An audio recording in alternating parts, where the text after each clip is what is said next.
Hi everyone, today I'm going to be reading George Brown Class Clown Trouble Magnet Chapter 2. Let's get started. Chapter 2. It had all started on George's first day at Edith B. Serban Elementary School. George's dad was in the army, and his family moved around a lot. So here they were living in Beaverbrook, and once again, George was at a new school. By now, George knew that when you're the new kid, you accept the first day to be rotten, but this first day was the rottenest. George had promised himself to turn over to a new leaf. No more pranks, no more class clown. He wasn't going to get into any trouble anymore, like he had at all his old schools. And at first, it had really worked.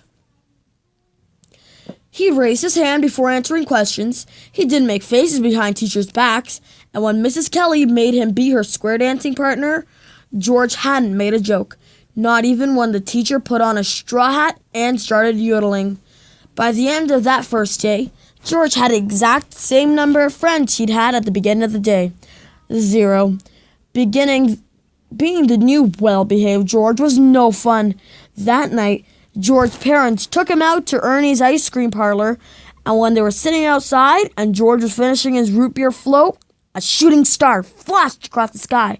So George made a wish. I want to make kids laugh, but not get into trouble.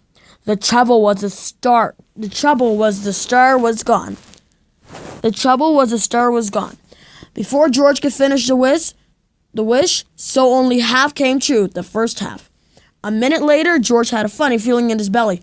It was like 300 of tiny bubbles bouncing around in there.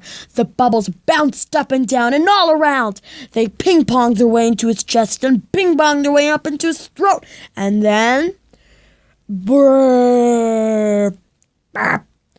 They let out a big burp, a huge burp, a super burp. The super burp was loud and it was magical.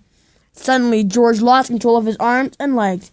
It was like they had control of his minds of their own. His hands grabbed straws and stuck them up his nose like a walrus. His feet jumped up on the table and started dancing in hooky pokey. And dancing the hokey pokey. Everyone at Ernie's started laughing except his parents. Every time the burp came, trouble followed. Plenty of trouble. George never knew when a burp would strike or what it would make him do. Like jiggle raw eggs in his classroom or skateboard run into a bucket of papier mucho goo in the art room. Every time the burp came, George made the other kids laugh. But he also managed to make grown-ups really mad. That was why at that moment, George was on the floor wiggling his body up and down like a snake. It was why he was holding his breath and almost turning blue. George wasn't trying to make fun of hula dancing. He was just trying to keep the super burp down. Whoosh! Suddenly George found a huge bubble pop inside his stomach. All the air rushed right out of him. The fizzy feeling was gone.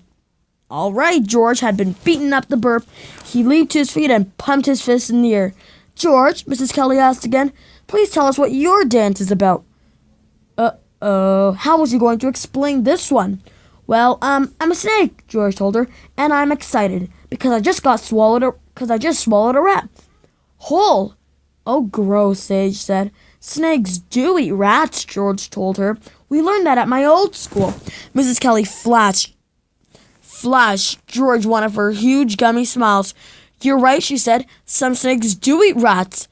That was a very original hula dance, George. George was glad his teacher had liked his dance, but he'd hoped he'd never have to do that, or any other bleach squeeching dances again. He hoped the super burp was gone for good, but somehow he doubted that. He doubted it.